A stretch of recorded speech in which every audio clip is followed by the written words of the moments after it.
The rain came down in sheets that October evening, turning the alley behind Maple Street into a mirror of reflected streetlights. Marcus Bennett was taking a shortcut home from his second job, the dishwashing shift at Romano's Italian restaurant. At 48, he'd learned to navigate the city's back streets efficiently. Every minute saved meant another minute with his daughter Lily, who'd be waiting up despite his reminders that 8-year-olds needed their sleep. Marcus was a tall man with dark hair showing silver at the temples, wearing a simple gray t-shirt and worn jeans that had seen too many wash cycles.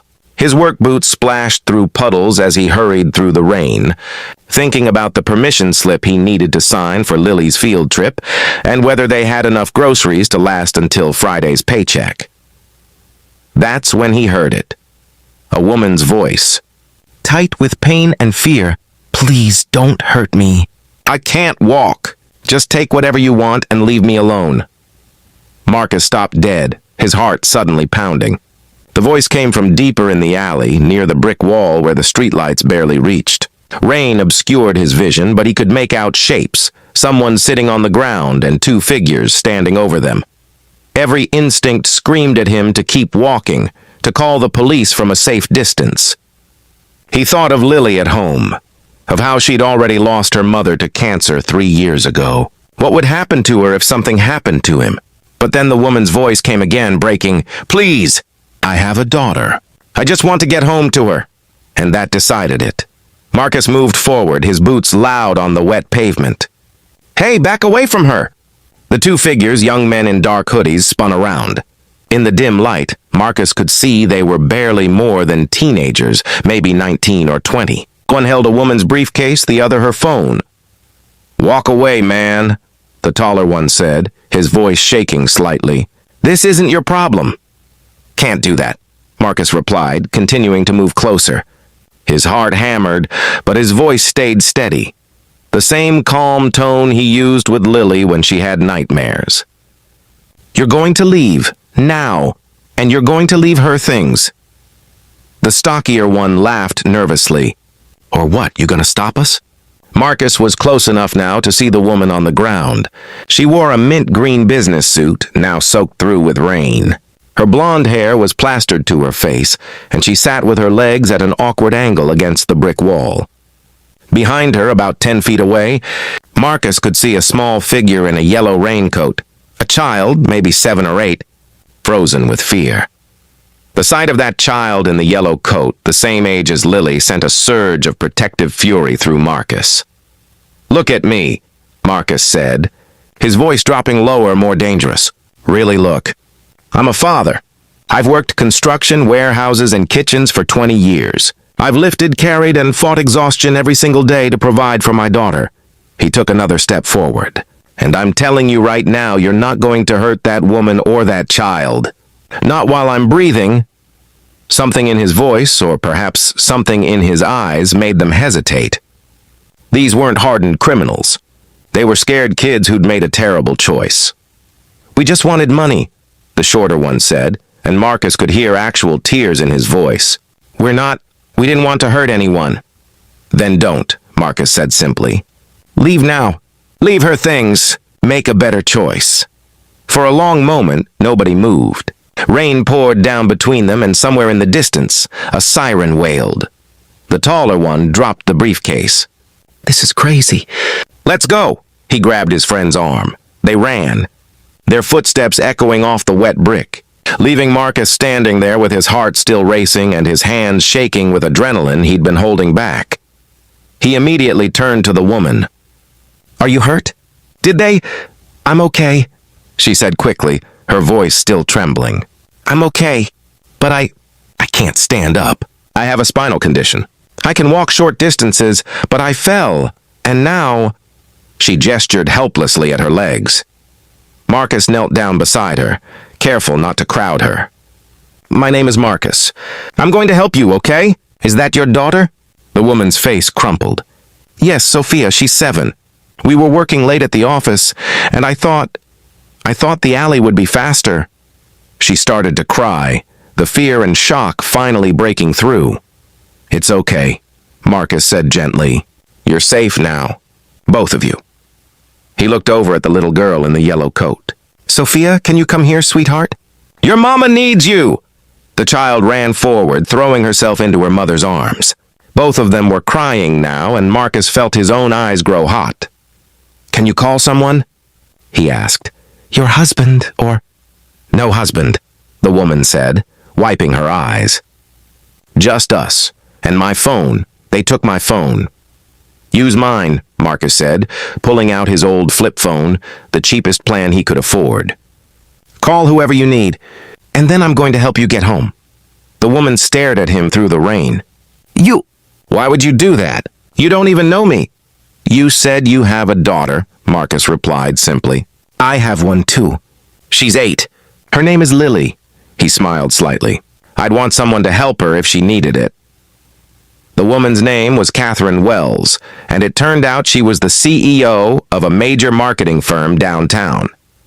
Marcus learned this later after he'd helped her into his beat-up truck, after he'd carefully lifted her while she directed him on how to support her properly, after he'd made sure Sophia was safely buckled in the back seat, after he'd driven them to their home in a neighborhood so upscale it made him nervous to park there. Their house, it was really more of a mansion, had a security gate and a circular driveway.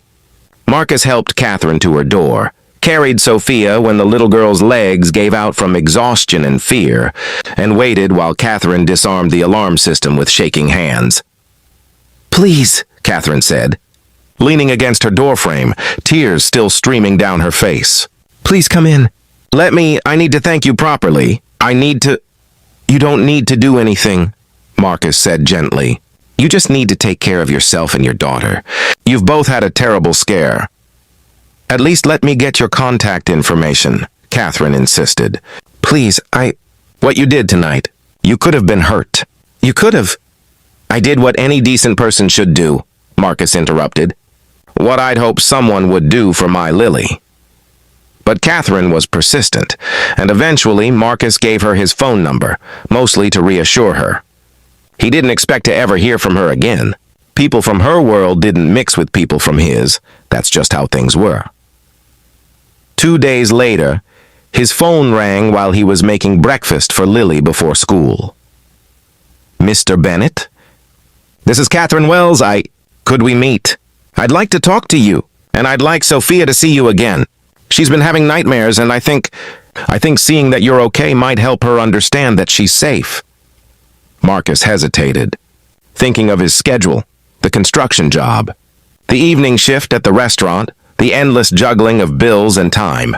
But then he thought of the little girl in the yellow raincoat frozen with fear in that alley. "Of course," he said. "When works for you?" They met at a cafe near Marcus's apartment, Catherine's choice, because she said she wanted to come to his neighborhood to see his world. She arrived using a walker, with Sophia holding tight to her hand. Sophia's face lit up when she saw Marcus. "You're the man who saved us." "I just helped," Marcus said, kneeling down to her level.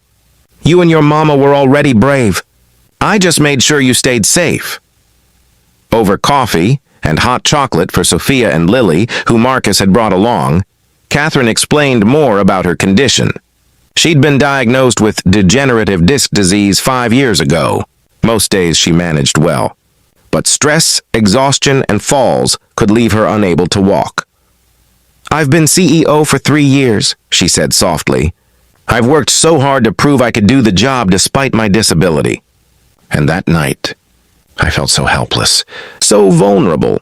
She looked at Marcus, her eyes bright with unshed tears. "You didn't see someone weak. You didn't see someone broken. You just saw someone who needed help, and you helped." "That's all any of us can do," Marcus said. "See each other. Help when we can." Catherine was quiet for a moment, watching Sophia and Lily color together at the next table, already fast friends. "I want to offer you a job," she finally said. Marcus blinked. What? "I need someone I can trust.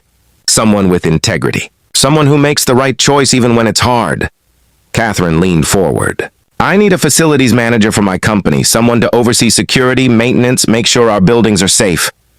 The salary is, well, it's significantly more than what you're making now, and it comes with benefits. Good ones. Marcus felt dizzy. Catherine, I don't have experience in me. Family. Sophia and Lily became inseparable friends, spending weekends together, having sleepovers, treating each other like the sisters neither of them had. And Marcus learned that sometimes the moments that change your life don't feel heroic when you're in them. They just feel necessary. They feel like the only choice a good person could make. Years later, when Lily graduated from college, paid for by the scholarship fund Catherine had established, Marcus stood watching his daughter walk across the stage and felt Catherine's hand on his shoulder. "Thank you," she said softly, "for everything. For that night. For all the nights since." "Thank you," Marcus replied, "for seeing past what I was and seeing what I could be." That rainy night in the alley, when a frightened woman had begged not to be hurt and a tired father had chosen courage over safety, had rippled out in ways neither of them could have imagined. It had changed not just two families, but dozens, through Catherine's expanded accessibility programs, through Marcus's mentoring of young men who needed positive role models, through Sophia and Lily's friendship that reminded them both that family is what you build, not just what you're born into. Sometimes the bravest thing you can do is simply refuse to walk past someone in need. Sometimes changing everything starts with one person saying, "Not while I'm here. Not on my watch." And sometimes, in helping others find their way to safety, we find our own way. "You have the most important qualification," she interrupted. "Character. Everything else we can teach." She paused. "I checked on those two young men, by the way. The police caught them 2 days later, trying to rob someone else. They're 17 and 19, first-time offenders. I spoke with the district attorney. Instead of prison time, they're getting into a rehabilitation program, job training, counseling." "That's good," Marcus said quietly. "They made a terrible choice, but they're just kids. They deserve a second chance." "That's exactly what I thought," Catherine said. "And it's exactly why I want you working with me. Your daughter deserves a father who doesn't have to work 2 jobs. And I deserve to work with someone who reminds me what integrity looks like." Marcus took the job. It changed everything, not just financially, though being able to spend evenings with Lily instead of washing dishes was a gift he couldn't measure. But more than that, it gave him purpose in a way his other jobs never had. Catherine became more than his boss. She became whole.